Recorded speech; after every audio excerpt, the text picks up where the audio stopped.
आगे आप पढ़ते हैं making parallel lines through paper folding. Paper folding से भी पैरेलल लाइंस बनाई जा सकती हैं। इसमें देखो उन्होंने कहा for a line L given as a crease how do we make a line parallel to L such that it passes through point A. तो इन्होंने यहाँ पे एक स्क्वायर पेपर दे रखा है हमें, है ना, एक रेक्टेंगुलर पेपर दे रखा है और उस पर ऑलरेडी एक क्रीज मार्क कर रखी है ना, ऑलरेडी एक क्रीज मार्क कर रखी है। अगर नहीं तुम्हें शुरू से एक्टिविटी करनी है तो तुम इस पेपर को फोल्ड कर लो, ये वाली जो उसकी साइड है उठा के यहाँ तक ले आओ, फोल्ड करके अनफोल्ड करोगे तो तुम्हें ये वाला पेपर फोल्ड नजर आ जाएगा। अब ये जो डॉटेड लाइन है जो फोल्ड करा हुआ है उसके रिलेशन में यहाँ पे देखो राइट में इन्होंने एक पॉइंट दे रखा है। अब ये कह रहे हैं कि इस डॉटेड लाइन के पैरेलल तुम्हें एक पेपर लाइन बनानी है which passes through this point A. तो वो कैसे बना सकते हैं? तो बनाने के लिए सेल्फ एक्सप्लेनेटरी डायग्राम तुम नेक्स्ट वाला देखोगे। तो इन्होंने करा क्या है कि इन्होंने इस पेपर को फोल्ड किया है, इस वाले एज को, है ना, इस वाले एज को यहां तक लाके फोल्ड किया है इस तरह से कि ये जो डॉटेड लाइन, ये वर्टिकल वाली लाइन बन रही है, ये पेपर फोल्ड की लाइन है। ये पेपर फोल्ड इस तरह से किया है इन्होंने, राइट वाले साइड को उठा के इन्होंने इधर की तरफ रखा है इसको और उसको फोल्ड करा है ताकि ये जो ए पॉइंट है जिसके थ्रू हमें अपनी नई पैरेलल लाइन बनानी है वहां पे एक पेपर क्रीज बन जाए, है ना। फोल्ड करा है, फोल्ड करने के बाद उसको अनफोल्ड करोगे तो ये क्रीज नजर आएगी तुम्हें जो पॉइंट ए से पास कर रही होगी, है ना। अब इस पॉइंट ए से अब हमें फोल्ड देना है एक वर्टिकली, इस वाली लाइन में, इस वाले डायग्राम में देखोगे तो इन्होंने अब क्या किया है कि इस लंबे वाले एज को, लॉन्ग एज को उठा के नीचे की तरफ थोड़ा सा फोल्ड किया है यहाँ तक, है ना, ताकि हमें एक नई पेपर क्रीज मिल जाए। नई पेपर क्रीज मिलेगी तो वो ये जो पॉइंट ए है उसके थ्रू गुजरे, पॉइंट ए के थ्रू गुजरेगी। तो ये वाली जो हमारी पेपर ऑलरेडी एल लाइन थी, है ना, ये वाली जो लाइन उन्होंने हमें दी थी इसके थ्रू हमने पेपर फोल्डिंग से यहाँ पे एक और लाइन बना ली which is passing through the point A and this line M is parallel to line L. L हमें ऑलरेडी गिवन थी, एम हमने ड्रॉ करी है, बनाई है पेपर फोल्डिंग की मदद से, है ना। पेपर को इस तरह से 2 बार फोल्ड किया है कि जो नई पैरेलल लाइन बनेगी, जो नई पेपर क्रीज बनेगी उस पे अगर तुम एक लाइन बनाओगे तो वो पैरेलल होगी लाइन एल के जो ऑलरेडी गिवन थी। तो इन्होंने समझाने के लिए बस यही देखो, इसमें समझने के लिए यही इंपॉर्टेंट है कि जब हमने ये पहला वाला पेपर फोल्ड दिया था, देखो इस वाले डायग्राम को देखो, जो तीसरा वाला डायग्राम बना हुआ है, अगर ये 1 है, ये 2 है, ये तीसरा वाला जो डायग्राम बना हुआ है, इसमें जो हमने फोल्ड दिया है, ये वाला जो फोल्डेड लाइन आई है, ये फोल्डेड लाइन जब आएगी तो ये ऑलरेडी गिवन लाइन पे 90 डिग्री पे ही आएगी, बिकॉज हम पेपर को यूनिफॉर्मली फोल्ड कर रहे हैं, है ना। हमने पहले भी पढ़ा था पेपर फोल्डिंग, अगर हम बराबर से फोल्ड करते हैं तो इस स्ट्रेट एंगल को, यहाँ पे जो एक स्ट्रेट एंगल बन रहा है 180 डिग्री का, इसको हम हाफ में डिवाइड करेंगे। हाफ में डिवाइड करोगे 180 को तो ये 90 डिग्री का एंगल इस तरह से बनेगा, ठीक है। उसके बाद जब हमने पेपर फोल्ड किया नेक्स्ट वाली फिगर में, फिगर नंबर 4 में देखोगे अगर तो, है ना, उसके बाद जब हमने पेपर फोल्ड किया, देखो उसको हटा देता हूँ, नेक्स्ट टाइम जब हमने पेपर फोल्ड किया तो हमने यूनिफॉर्मली पेपर को फोल्ड किया और ओपन किया तो हमने ये वाली लाइन क्रीज बनी थी, है ना, बिकॉज हम पेपर को इवनली फोल्ड कर रहे हैं। तो ये जो स्ट्रेट एंगल था इसको हमने 2 पार्ट्स में इक्वली डिवाइड कर दिया, 180 को इक्वल पार्ट्स में डिवाइड करोगे तो ये भी 90 बनेगा और ये भी 90 बनेगा। एनीवेज, तो इससे हुआ ये कि थर्ड डायग्राम में जो ये वाला जिस पे एरो लगा रखा है मैंने, ये वाला जो एंगल था ये भी 90 डिग्री का है और फोर्थ डायग्राम में ये वाला एंगल भी 90 डिग्री का है। तो अब देखो, अगर मैं ये कहूं कि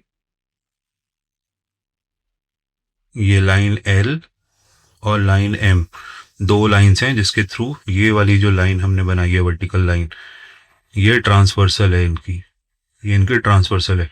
तो ये दोनों एंगल्स, ऊपर वाला जो एरो और ये नीचे वाला एरो, ये दोनों एंगल्स कॉरस्पॉन्डिंग एंगल्स होगा और ये दोनों एंगल्स 90 डिग्री के एंगल्स हो गए।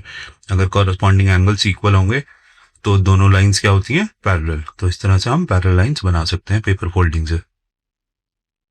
तो आगे पढ़ेंगे हम लोग ऑल्टरनेट एंगल्स, उसके बाद हम पढ़ेंगे इंटीरियर एंगल्स, और हम ऑलरेडी पढ़ चुके हैं कॉरस्पॉन्डिंग एंगल्स, और हम पढ़ चुके हैं linear pair of angles. Linear pair of angles, तो ये 4 कॉन्सेप्ट पढ़ लिए तो ये चैप्टर कंप्लीट हो गया। तो कॉरस्पॉन्डिंग एंगल्स कौन कौन से हैं इस फिगर के अंदर? अगर हम, चलो हम पहले कॉरस्पॉन्डिंग एंगल्स की बात करते हैं। कॉरस्पॉन्डिंग एंगल्स, अगर ये एल और एम दोनों पैरेलल लाइंस हैं और ये जो टी बना हुआ है ये ट्रांसवर्सल है इसके थ्रू, तो इसके कॉरस्पॉन्डिंग एंगल्स कौन से हैं? ये बी एंगल का कॉरस्पॉन्डिंग एंगल कौन सा है? एफ। ठीक है, ये ए एंगल का कॉरस्पॉन्डिंग एंगल कौन सा है? ई। ये डी एंगल का कॉरस्पॉन्डिंग एंगल कौन सा है? एच। और ये सी एंगल का कॉरस्पॉन्डिंग एंगल कौन सा है? जी। ठीक है, आपको ऑलरेडी पढ़ चुके हैं हम लोग, corresponding angles are equal, all corresponding angles are equal, इतना सा कॉन्सेप्ट पढ़ा था बस हमने। उसके बाद बताओ आप लीनियर पेयर ऑफ एंगल्स कौन से हैं इसमें से? लीनियर पेयर ऑफ एंगल्स कौन से हैं? जो भी एक लाइन के एक तरफ आ रहे हैं वो लीनियर पेयर ऑफ एंगल्स हैं। ये ए और बी लाइन एल के ऊपर की तरफ है ना दोनों, तो ए प्लस बी कितना होता है? लीनियर पेयर ऑफ एंगल्स को अगर ऐड कर दिया जाए तो कितना मिलता है? 180 डिग्री। ठीक है, क्या बी और सी भी लीनियर पेयर ऑफ एंगल्स हैं? क्या बी और सी लीनियर पेयर एंगल्स हैं? हाँ, ये ट्रांसवर्सल के राइट साइड में आ रहे हैं, तो ये भी बी और सी जो है ये भी लीनियर पेयर ऑफ एंगल्स हैं, ये भी 180 डिग्री के। तो इसमें से जितने भी आप लीनियर पेयर ऑफ एंगल्स को ढूंढ सकते हैं वो सब जोड़ने के बाद कितने होते हैं? 180 डिग्री। डी और सी को ऐड कर दोगे तो क्या मिलेगा? 180 डिग्री। ठीक है, और ए और डी को अगर ऐड कर दोगे तो क्या है? ट्रांसवर्सल के लेफ्ट साइड वाले दोनों एंगल्स नहीं है, अगर इन दोनों को ऐड कर दोगे तो क्या मिलेगा? 180 डिग्री। है ना, अभी तक हमने यही पढ़ा है, कॉरस्पॉन्डिंग एंगल्स बराबर होते हैं, लीनियर पेयर ऑफ एंगल्स जो होते हैं उनको ऐड कर दो तो 180 डिग्री मिलता है। ठीक है, अब ये 2 कॉन्सेप्ट और पढ़ने हैं। पहला कॉन्सेप्ट पढ़ना है ऑल्टरनेट एंगल्स का, है ना, और उसके बाद पढ़ने हैं हमें इंटीरियर एंगल्स। तो देखो, अब इन एंगल्स के बाद अगर हम ये 2 पैरेलल लाइंस, लाइन एल और लाइन एम, जिसको ये ट्रांसवर्सल क्रॉस कर रही है, इंटरसेक्ट कर रही है 2 डिफरेंट पॉइंट्स पे, इसमें ये बीच वाले 4 एंगल्स को देखें, है ना, डी, सी, ई और एफ, तो इसी में मिलेंगे तुम्हें ऑल्टरनेट एंगल्स और इसी में मिलेंगे तुम्हें इंटीरियर एंगल्स। अब इसमें ऑल्टरनेट एंगल कौन कौन से हैं? इसमें ऑल्टरनेट एंगल्स के लिए तुम क्रॉस की तरह सोच सकते हो कि अक्रॉस जो एंगल है एक दूसरे से वो ऑल्टरनेट एंगल्स हैं। तो इसके अंदर ऑल्टरनेट एंगल अगर मैं यहाँ पे लिख दूं, ऑल्टरनेट एंगल्स कौन कौन से हैं? वो है सी एंड ई, ये दोनों एक दूसरे को ऑल्टरनेट एंगल्स हैं, और F and D, D and F भी लिख सकते थे, सी एन ई की जगह पे आप उसको उल्टा करके भी लिख सकते थे, है ना। ये दोनों ऑल्टरनेट एंगल्स हैं एक दूसरे के। ऑल्टरनेट एंगल्स में क्या प्रॉपर्टी होती है? Just like corresponding angles, alternate angles equal होते हैं, एक दूसरे के इक्वल होते हैं। ठीक है, तो ये इनको कहते हैं ऑल्टरनेट एंगल्स। जो अंदर वाले 4 एंगल्स होते हैं उसमें डायगोनली ऑपोजिट जो 2 एंगल्स होते हैं उनको ऑल्टरनेट एंगल्स कहते हैं, और ये ऑल्टरनेट एंगल एक दूसरे के बराबर होते हैं। ठीक है, तो ये थे ऑल्टरनेट एंगल्स। अब इंटीरियर एंगल्स बताओ कौन से होते हैं? अगर मैं इस क्रॉस की जगह पे अब 2 लाइंस बना दूं, है ना, तो ये वाले 2 एंगल्स और ये वाले 2 एंगल्स इंटीरियर एंगल्स होते हैं। तो मैं अगर यहाँ पे लिख दूं इंटीरियर एंगल्स कौन कौन से होते हैं इसमें, इंटीरियर एंगल्स हैं, सी का इंटीरियर एंगल है एफ, ये इंटीरियर एंगल्स है, और डी के साथ इंटीरियर एंगल है ई। जिस तरह से लीनियर पेयर ऑफ एंगल्स को अगर ऐड कर दिया जाए तो 180 डिग्री मिलता है, इसी तरह से इंटीरियर एंगल्स को अगर आप ऐड कर दोगे तो आपको 180 डिग्री मिलेगा। तो angle C plus angle F लिखोगे तो वो कितना होगा? 180 डिग्री, बिकॉज ये दोनों इंटीरियर एंगल्स हैं। इसी तरह से एंगल डी और एंगल ई को ऐड कर दोगे तो कितना मिलेगा? 180 डिग्री। ठीक है, ये डेफिनेशन थी बेसिक। चलो अब हम इन सब चीजों को प्रूव करके दिखाते हैं, स्पेशली ऑल्टरनेट एंगल्स और इंटीरियर एंगल्स। इससे पहले वाले जो दो एंगल्स थे वो हमने पढ़ लिए थे। तो देखो अब इस फिगर को दोबारा से एक बार देखो, यहाँ पे दो पैरेलल लाइंस हैं, एक ट्रांसवर्सल है जो उसको क्रॉस कर रही है। नाउ आई एम सेइंग कि अगर ये दो पैरेलल लाइंस हैं एल और एम, मैं सिर्फ मैथमेटिकली प्रूव करूंगा, मैं कोई वैल्यू असाइन नहीं करने वाला है ना इन एंगल्स को, but I will prove it to you कि ये सारे एंगल्स अपनी प्रॉपर्टीज कैसे फॉलो कर रहे हैं। ये एल और एम जो है वो पैरेलल लाइंस हैं और टी जो है ट्रांसवर्सल है, ठीक है। सो अगर हम यहाँ पे इस एंगल को बी मान लें, है ना, बस हम ये एंगल बी इससे लेने वाले हैं, बाकी अब हम कोई और एंगल की बात ही नहीं करने वाले। I am going to prove कि इस सारी फिगर में सिर्फ दो ही एंगल्स हैं, there are two distinct angles only, two distinct angles only, ठीक है। सो अगर ये वाला एंगल बी है जिसपे मैंने एरो लगाया है, तो ए की जगह पे मैं क्या लिखूं, ए को कट करके क्या मैं इसको 180 डिग्री माइनस बी नहीं लिख सकता? ये दोनों लीनियर पेयर ऑफ एंगल्स हैं, लीनियर पेयर को अगर ऐड करोगे तो 180 डिग्री होगा। तो अगर एक बी डिग्रीज होगा तो जो दूसरा वाला एंगल होगा उसके लिए आपको 180 माइनस बी निकालना पड़ेगा, ताकि दोनों को ऐड करो तो 180 डिग्री आ जाए। तो इस तरह से ये वाला एंगल जो होगा ये 180 माइनस बी होगा। अब बी का जो वर्टिकली ऑपोजिट एंगल है ये वाला एंगल, जहां पे इन्होंने पहले से डी लिखा हुआ है, मैं इसको कट कर दूं, अगर इस डी की जगह पे मैं बोलूं कि ये वाला एंगल एंगल बी है, ठीक है। ये वर्टिकली ऑपोजिट एंगल्स हैं, वर्टिकली ऑपोजिट एंगल्स इक्वल होते हैं, ठीक है। और इसी तरह से सी को कट कर दूं तो सी का वर्टिकली ऑपोजिट एंगल कौन सा है, जो ऊपर लिखा है 180 माइनस बी, 180 माइनस बी। मैंने सारे एंगल्स सिर्फ बी के रिलेशन में एक्सप्लेन कर रहा हूं, ठीक है। तो यहाँ वाला ये वाला एंगल बन गया बी, ये वाला एंगल बन गया बी डिग्रीज, ये वाला एंगल बन गया 180 माइनस बी और ये बन गया 180 माइनस बी। अब ये पैरेलल लाइंस हैं जो कि एक ट्रांसवर्सल उनको इंटरसेक्ट कर रही है, तो नीचे वाले कॉरस्पॉन्डिंग एंगल्स जो होंगे वो क्या बन जाएंगे, इस एफ की जगह पे मैं ऊपर वाला कौन सा एंगल लिखूं, देखो मैं कुछ चीजें मिटा रहा हूं ताकि ये क्लियर हो जाए।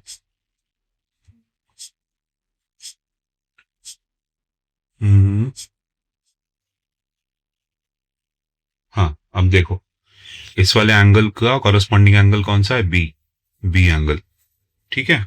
अब ई वाले एंगल का कॉरस्पॉन्डिंग एंगल कौन सा है, ऊपर देखोगे तो 180 माइनस बी, ठीक है। अब इस जी का कॉरस्पॉन्डिंग एंगल ऊपर देखो वो कौन सा है, 180 माइनस बी, और एच का कॉरस्पॉन्डिंग एंगल कौन सा है अगर ऊपर देखोगे तो है एंगल बी। तो इसमें आपको कौन कौन से दो एंगल्स मिल रहे हैं, सारे ही एंगल देखोगे तो आइदर उनका मेजरमेंट बी डिग्रीज है या 180 माइनस बी डिग्री है। हमें सिर्फ दो ही एंगल मिल रहे हैं। इस तरह से हमने मैथमेटिकली इस चीज को समझने की कोशिश करी है। अब आप बी को कोई भी वैल्यू असाइन करके देख लो, लेट्स से कि ये बी की वैल्यू, मुझे बी वाला जो एंगल है इसकी तरफ देखो, ये इतना बड़ा एंगल है, ये मुझे लग रहा है कि चलो ये 120 डिग्री का है ना। अगर मैं इसको बोलूं कि बी 120 डिग्री का है तो 180 माइनस बी कितना हो जाएगा, 60 डिग्री, है ना। 180 में से 120 गए तो 60 डिग्रीज बच गए। अब देखो अब मैं इन सारे एंगल्स को अगर ये वैल्यूज असाइन कर दूं तो भी तुम इसको समझ सकते हो। बी की जगह पे मैं लिख रहा हूँ यहाँ पे 120 डिग्री, यहाँ पे लिख रहा हूँ 60 डिग्री, बिकॉज इन दोनों एंगल को ऐड करके 180 बनाना है। अब इसका 120 का वर्टिकली ऑपोजिट एंगल इधर की तरफ, ये कितना हो जाएगा 120 डिग्री, 60 डिग्री का वर्टिकली ऑपोजिट एंगल क्या हो जाएगा, ये वाला भी 60 डिग्री बन जाएगा। अब कॉरस्पॉन्डिंग एंगल्स ऊपर से नीचे सेम लिख लो, 120 डिग्री, ये 60 डिग्रीज, ये 60 डिग्री, ये 120 डिग्री, ठीक है। तो इस पूरी फिगर में सिर्फ दो ही डिस्टिंक्ट एंगल्स हैं जो हमने बात करी थी, there are only two distinct angles, ये बात नहीं भूलनी है, ठीक है। अब चलो इन वैल्यूज की मदद से अब ये अंदर वाले चार एंगल्स देख लेते हैं हम लोग। अंदर वाले ये चार एंगल देख लो, है ना। क्या इसमें अगर मैं ये वाले एंगल जो एक दूसरे के अक्रॉस हैं दो साइड्स में, क्या ये दोनों बराबर नहीं है, क्या इन्हीं एंगल्स को हमने बाय डेफिनेशन ऑल्टरनेट एंगल्स नहीं बोला। तो अगर तुम यहाँ पे देखोगे तो ऑल्टरनेट एंगल्स क्या नजर आ रहे हैं आपको, alternate angles are always equal, है ना। ये प्रॉपर्टी आपको यहाँ पे दिखाई दे रही है। इससे पहले जब मैंने बी करके लिखा था तो मैथमेटिकली दिखाई दे रही थी, अब मैंने वैल्यू असाइन कर दी है तो उसमें क्लियरली दिख रही है। अब अगर मैं इसमें बोलूं दूसरा वाला पार्ट, इंटीरियर एंगल्स, क्या इंटीरियर एंगल्स को ऐड करने के बाद ये क्रॉस बीच में जो हटा दो ताकि तुम्हें इंटीरियर एंगल्स पता चल जाए। इस ऊपर वाले सी एंगल का इंटीरियर एंगल कौन सा है? एफ। इधर डी वाले एंगल का इंटीरियर एंगल कौन सा है? ई। तो इंटीरियर एंगल अगर देखें तो सी प्लस एफ, इसकी वैल्यू रख के देखो, 60 प्लस 120 कितना हो जाएगा? 180 डिग्री। इसी तरह दूसरे वाले इंटीरियर एंगल्स, ये डी को और ये ई, ये भी इंटीरियर एंगल्स है ना। डी की वैल्यू हो गई 120 डिग्री और ई की वैल्यू हो गई 60 डिग्री। इन दोनों को ऐड किया तो क्या मिल रहा है? 180 डिग्री। तो आपको दूसरा प्रॉपर्टी मिल गई कि आपके जो इंटीरियर एंगल है, इंटीरियर एंगल्स जो होते हैं एंगल्स, सम इज 180 डिग्री। ठीक है, इसको चाहो तो आप मैथमेटिकली भी प्रूव कर सकते हो, इसको चाहो तो आप इसकी वैल्यू असाइन करके भी प्रूव कर सकते हो। Just to make it double sure आप अपने प्रोट्रैक्टर से, अपने डी से इनको कैलकुलेट करके भी देख सकते हो। ठीक है, तो अब हमने 4 कॉन्सेप्ट्स पढ़े other than vertically opposite angles, जो ऑलरेडी हमने पहले बोला था कि वो तो इक्वल होते हैं वर्टिकली ऑपोजिट एंगल्स। अब हमने पढ़ा है कि इस पूरी फिगर में सिर्फ 2 ही डिस्टिंक्ट एंगल्स हैं। अगर आपने एक भी एंगल को पहचान लिया तो दूसरे डिस्टिंक्ट एंगल को भी आप आसानी से पहचान लोगे, और वही 2 डिस्टिंक्ट एंगल बाकी सारे या 8 के 8 एंगल्स को कवर कर लेगा। तो ऑल्टरनेट एंगल्स की क्या प्रॉपर्टी होती है? That alternate angles are equal. इसमें कौन कौन से ऑल्टरनेट एंगल्स हैं? सी और ई जो है वो एक दूसरे के बराबर हैं, टी और एफ जो है वो एक दूसरे के बराबर हैं। ये दोनों ऑल्टरनेट पेयर ऑफ एंगल्स हैं। ठीक है, और दूसरी प्रॉपर्टी हमने क्या पढ़ी कि इंटीरियर एंगल्स जो होते हैं उसका सम 180 डिग्री होता है। इस फिगर में इंटीरियर एंगल्स कौन से हैं? सी और एफ। तो सी प्लस एफ जो होगा उसका क्या सम आएगा? 180 डिग्री। और दूसरे इंटीरियर पेयर ऑफ एंगल कौन से हैं? डी एंड ई। इनको ऐड कर दोगे तो भी 180 डिग्री। तो अब जो मैंने पढ़ाया तुम्हें वो कॉन्सेप्ट्स याद रहेंगे। अब हम पढ़ते हैं एनसीईआरटी वगैरह। एनसीईआरटी की बात भी सुन लेनी चाहिए, हम उसी के थ्रू पढ़ रहे हैं। तो देखो, ये कह रहे हैं कि इन this figure angle D is called the alternate of angle F. Angle D कौन सा है इसमें से? एंगल डी, ये वाला एंगल डी है ना जिसको मैंने हाईलाइट किया, is the alternate angle of angle F. ठीक है, and angle C is the alternate angle of angle E. Angle C is the alternate angle of angle E. हमने यही पढ़ा था, जो अंदर वाले एंगल्स होते हैं 4, उसमें क्रॉस बना के देखोगे तो एक दूसरे अक्रॉस वाले एंगल्स को ऑल्टरनेट एंगल्स भी कहते हैं। अब देखो, ये एक और तरीका बता रहे हैं ऑल्टरनेट एंगल्स। अगर आप याद नहीं रहे, ये कह रहे हैं you can find the alternate angles of a given angle से एंगल एफ। अगर आपको याद नहीं हो ऑल्टरनेट एंगल कौन सा है, तो आप एक ऑल्टरनेट तरीके से ऐसे भी फाइंड कर सकते हैं। You can find this angle, alternate angle of angle F by first finding the corresponding angle of angle f. So angle f का corresponding angle कौन सा होगा? एंगल b है ना। एंगल f का corresponding angle होगा एंगल b, यही लिखा है इन्होंने, which is angle b, and then finding the vertically opposite angle of angle b. और जब आपको corresponding angle मिल जाए तो उसका vertically opposite angle कौन सा एंगल है यहाँ पे? ये है एंगल d, यही लिखा है which is angle d। तो आप इस तरह से भी ढूंढ सकते हैं, बट हाँ ऑल्टरनेट एंगल्स यही दो होते हैं, है ना। एक तो डी और एफ, ये दोनों ऑल्टरनेट एंगल्स हैं, और दूसरे ऑल्टरनेट एंगल्स हैं सी और ई। और अभी क्या पढ़ा है हमने? Alternate angles are equal. Activity में आपसे पूछ रहे हैं, in this figure if angle F is 120 degree, what is the measure of its alternate angle, angle D. तो इन्होंने ऑल्टरनेट एंगल बता ही दिया कि एंगल एफ का ऑल्टरनेट एंगल डी है। उन्होंने कहा है कि अगर एंगल एफ जो है वो 120 डिग्री का है तो डी की वैल्यू बताओ, एंगल डी कितने डिग्रीज का होगा, है ना। तो अभी के लिए हम ऐसा करते हैं, सिर्फ हम इस चीज़ को भूल जाते हैं कि इसकी एंगल एफ की वैल्यू है क्या, 120 डिग्री हो या कुछ भी हो। हम ये चीज़ देख सकते हैं कि एंगल एफ का कॉरस्पॉन्डिंग एंगल कौन सा है? Angle B. तो क्या angle F is equal to angle B हो सकता है? हाँ, ये दोनों इक्वल हैं। आप लिख सकते हो ब्रैकेट में कॉरस्पॉन्डिंग एंगल्स आर इक्वल, इसको पूरा लिखना। और अगर आपने कहा कि एंगल बी एक तो एफ के बराबर है, कॉरस्पॉन्डिंग एंगल है, उसके अलावा एंगल बी जो है वो एंगल डी के बराबर भी तो होता है, बिकॉज एंगल बी और डी वर्टिकली ऑपोजिट एंगल है। तो angle B is equal to angle D. यहाँ पे आप लिख सकते हो vertically opposite angles are equal. तो इस फर्स्ट वाली इक्वेशन में से एंगल बी की वैल्यू अगर लिख दो आप एंगल एफ इस सेकंड वाली इक्वेशन में, तो क्या आपके पास angle F is equal to angle D नहीं हो जाएगा? तो ये एंगल एफ और एंगल डी दोनों बराबर होंगे और ये दोनों एंगल ऑल्टरनेट एंगल्स हैं। तो इसीलिए इन्होंने लास्ट में लिखा हुआ है कि alternate angles are always equal using our understanding of corresponding angles without any measurement we have justified that the alternate angles are always equal. अब एंगल एफ और एंगल डी बराबर है, तो एंगल एफ की इन्होंने जो वैल्यू दी है 120 degree, D की कितनी वैल्यू होगी? डी भी हो जाएगा 120 डिग्री। एफ की वैल्यू अगर होती 60 डिग्री तो डी भी हो जाता 60 degree. So irrespective of the measure the concept will remain the same that alternate angles are equal. So यही लिखा है इन्होंने, alternate angles formed by transversal intersecting a pair of parallel lines are always equal to each other, है ना। बाकी सारी चीजें understood हैं, transversal intersecting a pair of parallel lines, इसको अगर भूल जाओ, बस याद रखना है कि alternate angles are equal to each other. ये दोनों बातें याद रखनी है। ऑल्टरनेट एंगल्स जो होते हैं वो एक दूसरे के बराबर होते हैं। तो इसमें कौन कौन से ऑल्टरनेट एंगल है? सी और ई ऑल्टरनेट एंगल है और डी और एफ ऑल्टरनेट एंगल है। तो angle C is equal to angle E and angle F is equal to angle D. ये एंगल्स एक दूसरे के बराबर है बिकॉज ये ऑल्टरनेट एंगल्स हैं।